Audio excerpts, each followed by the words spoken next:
सौंप दिया सब भार तुम्हीं पे, सौंप दिया सब भार तुम्हीं पे, सौंप दिया सब भार तुम्हीं पे, सौंप दिया सब भार तुम्हीं पे, जीत तुम्हीं पे हार तुम्हीं पे, जीत तुम्हीं पे हार तुम्हीं पे, जीत तुम्हीं पे हार तुम्हीं पे, जीत तुम्हीं पे हार तुम्हीं पे। हमको है आस तुम्हारी, तू जाने तेरा काम जाने, तेरे हवाले मेरी गाड़ी, तू जाने तेरा काम जाने, तेरे हवाले मेरी गाड़ी, तू जाने तेरा काम जाने, तेरे हवाले मेरी गाड़ी, तू जाने तेरा काम जाने।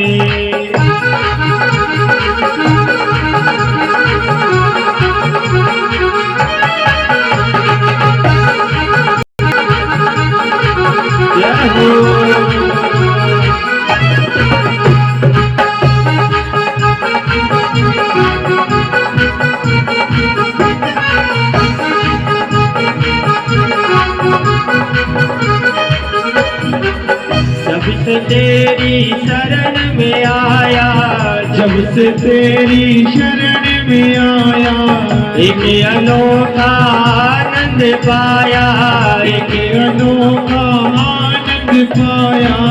जब से तेरी शरण में आया, जब से तेरी शरण में आया, एक अनोखा आनंद पाया, एक अनोखा आनंद पाया।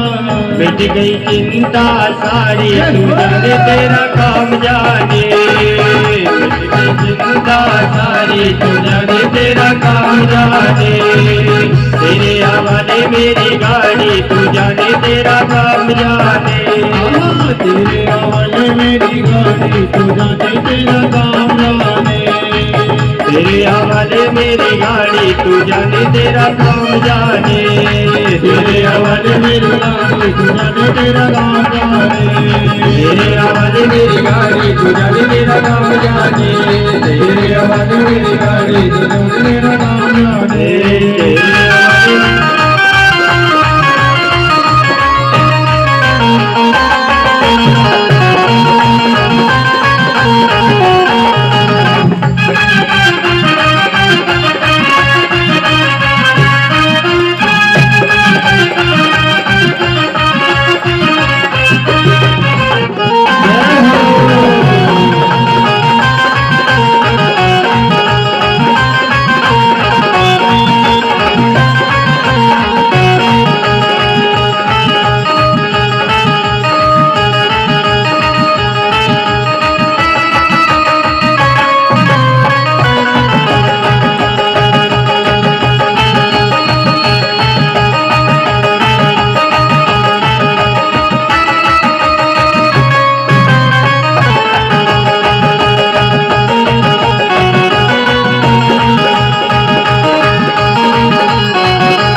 बोलिए भागवत महापुराण की जय, राधा रानी सरकार की जय। तो महाराज जड़ भरत जी चले जा रहे हैं और देखा कि एक आगे चींटों की कतार जा रही है, तो जड़ भरत जी ने छलांग लगा दी, और जब जड़ भरत जी ने छलांग लगाई तो सिंधु सोबीर का राजा रहुगढ़ फिर अब शब्द कहने लगा कि तुम जीवन मृतो माम कदर थी कृत्य भरतु शासन मति चरसी। कहने लगा कि अरे महाराज तुम तो कितने दुबले पतले हो, ऊपर से वृद्ध अवस्था ने तुम्हें घेर रखा है, और कितना शरीर भी दुबला पतला है।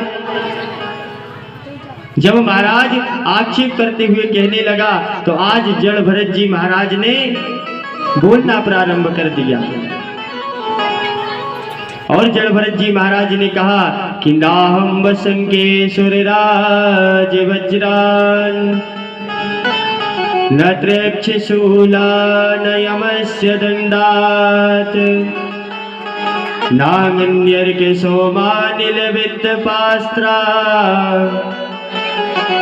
चंके व्रसम ब्रह्म कुलाभमानात्। सिंधु सौवीर का राजा रहुगण कहने लगा कि महाराज, मैं ना तो इंद्र के वज्र से, ना शिव जी के त्रिशूल से, और ना ही यमराज के दंड से, अग्नि से, किसी से भी नहीं डरता, परंतु मुझे ब्राह्मण कुल के अपमान से डर लगता है। ब्राह्मणों के अपमान से डर लगता है। ब्राह्मण देवता, आपने जो ये बताया कि देहादि का धर्मों पर, आत्मा पर कोई प्रभाव नहीं पड़ता, तो इसमें मुझे संदेह है, क्योंकि देखा जाए कि जब चूल्हे पर कोई बटलोई चढ़ाई जाती है तो अग्नि के ताप से वह तपने लगती है, और इसके तपने से उसमें रखा हुआ अन्न भी तपने लगता है। और आपने जो यह दंडादि की व्यर्थता बताई, तो राजा का तो धर्म ही है प्रजा पर शासन करना। रहुगण के वाक्यों को सुनकर के जब जड़ भरत जी महाराज ने कहना प्रारंभ किया कि राजन, तुम तो अज्ञानी हो, परंतु ज्ञानियों के समान तर्क वितर्क की बात कह रही हो। तत्वज्ञानी महापुरुष ऐसे प्रश्न की बड़ी प्रशंसा करते हैं, और कहा, ऐसे लौकिक व्यवहार तत्व विचार के समय सत्य रूप से स्वीकार नहीं करते। यदि लौकिक व्यवहार है से देखा जाए तो जैसे चावल पक जाते हैं, वैसे ही चावलों के साथ पड़े हुए कंकड़ क्यों नहीं पकते।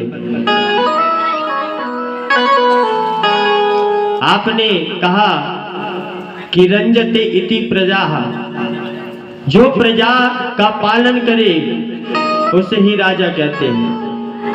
तुमने तो बेकार में ही, मुफ्त में ही इन सेवकों को पालकी ढोने में लगा रखा है, तुम्हें धिक्कार है। तो रहुगण, जब तक महापुरुषों की चरण धूलि में स्नान ना कर लिया जाए, तब तक अनेकों अनेक साधनों से मुक्ति की प्राप्ति, परमात्मा की प्राप्ति नहीं होती। मैं पूर्व जन्म में एक भरत नाम का राजा था। एक मृगा के में आसक्त होने के कारण मेरी यह गति हुई, इसलिए मैं आसक्ति से बहुत डरता हूँ और अकेला ही स्वच्छंद रूप से विचरण करता रहता हूँ महाराज। तो रहुगण, जब इस प्रकार के रहुगण ने उपदेशों को सुना तो उनके चरणों में प्रणाम किया और राज्य पाठ का त्याग